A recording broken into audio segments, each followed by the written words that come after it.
if you're somebody who is struggling with heartburn at night, hard time getting a good night's sleep, you're waking up with heartburn, today is your lucky day. On this video, stick with me because I'm going to go through 5 things that I think is going to help you get a better night's sleep.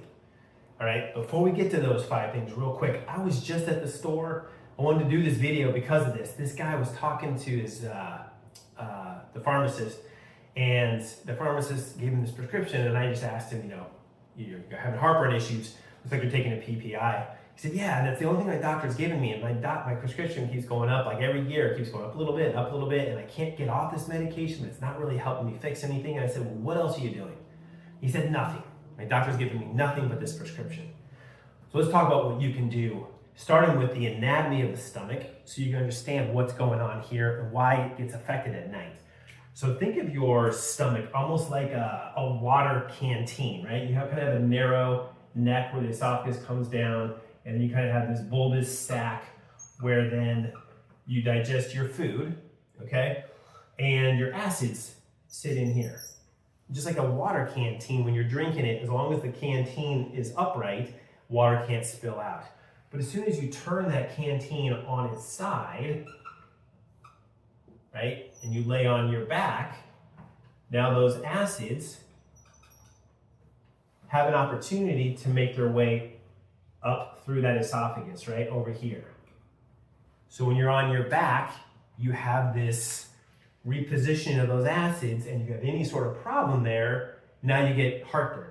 So some things that you can do, number 1, stop eating late, right? The more you eat, the more acids you're going to produce. So when you're on your back, those acids are elevated. We're going to bring that acid level down, right? So the rule is when you go to bed, after you're done eating, you need 3 hours before you go to bed. So if your bedtime's 10, you need to be done with dinner by 7. That doesn't mean you're starting dinner at 7. You are done at 7.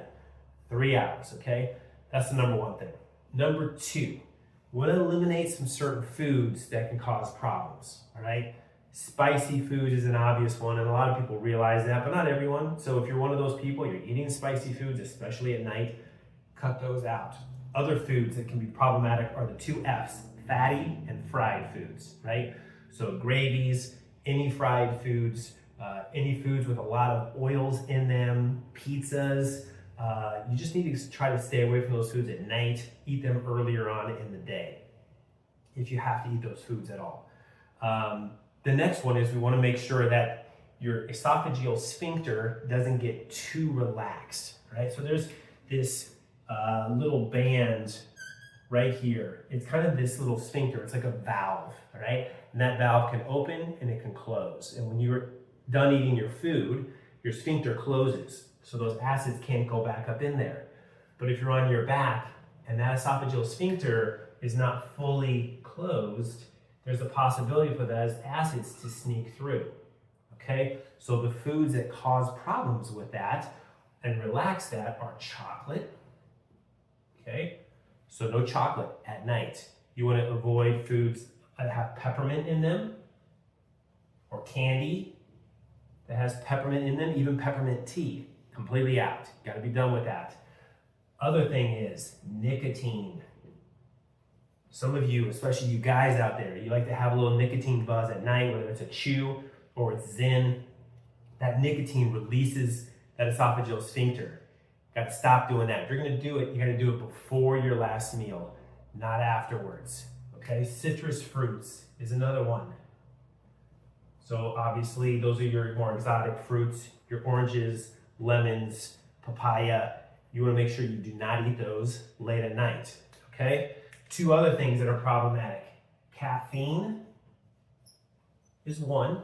So if you're going to have caffeine, and obviously if you're trying to sleep well at night, you shouldn't be having caffeine late anyway. But if you're going to have your caffeine, it must be earlier in the day, ideally before 2 p.m. That's the last dose of caffeine you have. But if you have some later on in the evening, it can keep you up, and it can also relax this esophageal sphincter. Okay, so cut that out, as well as alcohol. Now, some of you like to have a drink at night before you go to bed. That's fine, but you got to have that alcohol with dinner, and you have to be done with that alcohol by the time you're done with dinner. Okay, so those 6 things All right, that's number 3. Avoid relaxing that sphincter. The 4th thing kind of ties into these 2 as well, and that is we want to make sure that you don't have any naked caffeine or alcohol. Okay, so what does that mean? Caffeine and alcohol can stimulate the acids in your stomach. And in the evening time, you need to have your caffeine or have your alcohol with food. And mainly it's alcohol, because like I said, caffeine should be earlier in the day. But alcohol, end of the day, I get it. You want to relax, get a little buzz. That makes sense. But you've got to have alcohol with food. If you're having alcohol on an empty stomach, or let's say you've eaten dinner, but you're going to have a beer an hour after eating, or a glass of wine 2 hours after eating, you're stimulating more acidic content in the stomach and therefore causing more problems before you go to bed, increasing your heartburn. Cut it out, all right? Last one is abdominal pressure, just in general. So as you can understand, somebody who doesn't have a lot of weight here, the stomach is able to settle and push down where it needs to. The bigger that your tummy gets, so that is people who are obviously obese, or people who are pregnant, right? The more weight you have here, building up, pushing into the stomach, now you're going to push that stomach up into the diaphragm, and that can create pressure and heartburn in that area. So obviously if you're pregnant, nothing you can do about that. Obese people, losing weight, goes without saying. But another thing that you can do is make sure that you eliminate tight waistbands. Tight waistbands put pressure into the abdomen. If you have heartburn at all at night, just eliminate the waistband, all right? Which pretty much means just sleeping naked.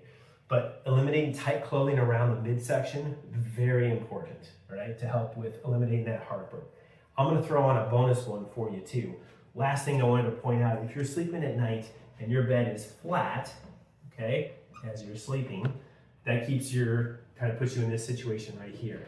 But imagine if you could tilt this a little bit and you could actually raise, I'll put it up here, you can raise the head of your bed. So you're sleeping here and your body's going down this way. Okay, so what you want to do is raise up the head of your bed about 2 to 3 inches. And that can make a big difference here. So it tilts the stomach just enough so that your acids are down here and taking pressure off of that esophagus. All right, so raise up the head of your bed. That's a little bonus tip for you folks at home. All right, now,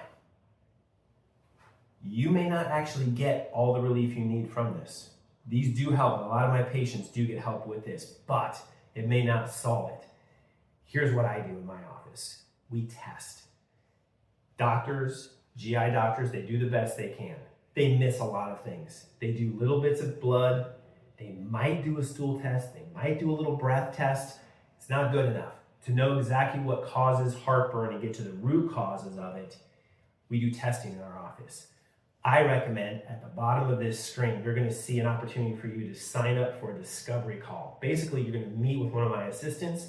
They ask questions about what's going on with you. You ask questions about what we do here in our office. With functional medicine, we test for what's causing heartburn, and we get down to the root cause. If you want to find out what that root cause is, let's start with this discovery call process. It's a quick call, totally free. Takes just a few minutes, but you can ask the questions you need, and we can ask the questions that we need to know to see if we can help you. Take advantage today. Book that discovery call.